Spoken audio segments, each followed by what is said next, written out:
Don't get me wrong, I love my camera gear, but I'm also mindful to keep things as simple and as lightweight as possible. Easier said than done sometimes, especially when you're trying to cover stills, video in different format, film photography, and whatever else.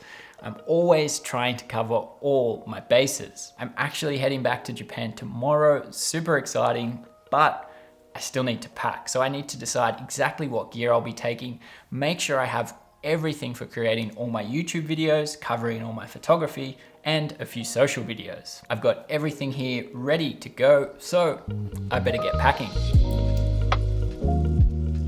Despite making similar videos in the past before, I made this one almost entirely for myself to help think about exactly what I should be taking and make sure I'm only taking the things I need. So I'll be sharing my approach to packing, how I make all these decisions on what to take and why. Alright, so let's start with the backpack. I tend to jump between a few different camera bags, usually between Peak Design and Shimoda.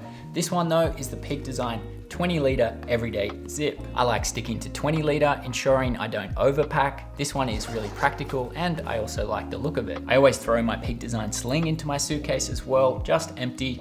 I use this more often than my backpack once I actually arrive, so this is my day-to-day carry, usually with an extra lens or two in there. Camera-wise, I go for the jack of all trades, which is now the R5 Mark II. Really loving this camera so far. It means I've got all my bases covered for everything I need for both photo and video, and I'm excited to test this out more in low light conditions while in Japan, which I hope to make a video on as well. I take this for both photo and video because it basically reduces gear. It does a great job at both photo and video. I don't need to take one camera for stills and another for video, etc, etc. I also plan to shoot quite a bit of film on this trip, so I'll be taking my film camera, which is the EOS 7S. Film, I'll be taking everything you see here and maybe grabbing a few extra rolls over there as well. I've got mostly Cine Still viewing here and some Color Plus as well. All right, for lenses, just a trio for me on the R5, which is pretty consistent when I travel. Starting with my widest here, which is a 24mm prime. I really love 24 for a range of things. It is my widest, so it's useful for landscape type scenes.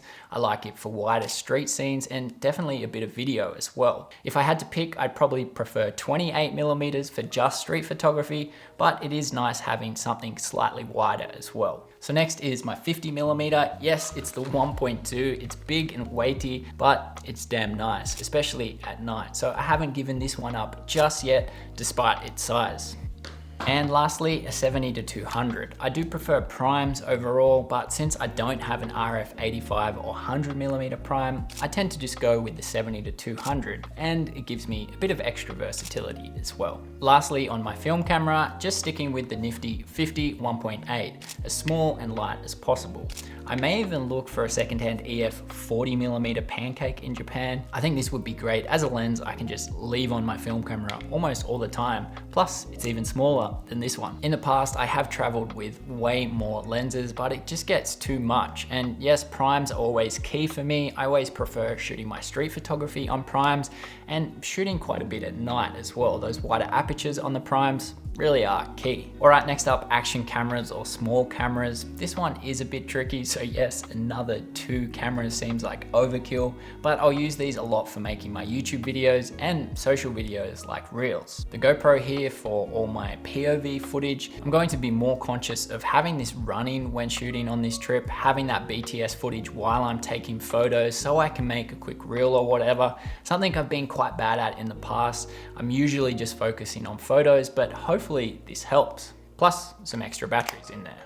And also the Pocket 3. This is incredibly useful for making YouTube videos and virtually takes up little to no space as well.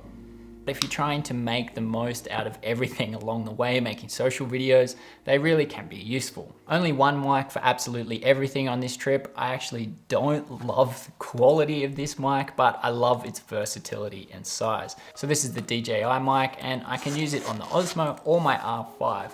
So again, really taking care of everything.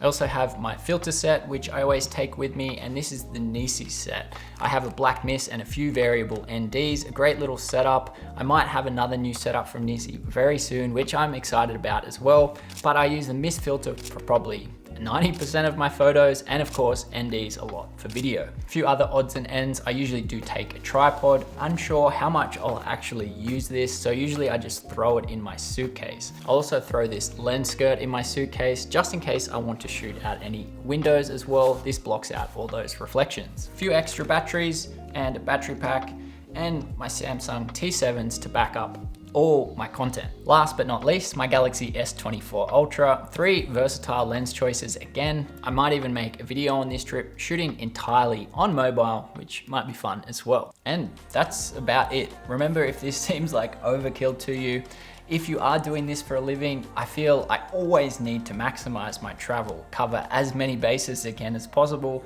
So this is about the least amount of gear I can get away with to ensure I really maximize everything I'm able to create. So excited to be going back to Japan to make videos from there. So thanks for watching this one. I'll see you in Japan in the next one. Keep on creating and keep on growing, my friends. I'll catch you in the next one. Bye for now.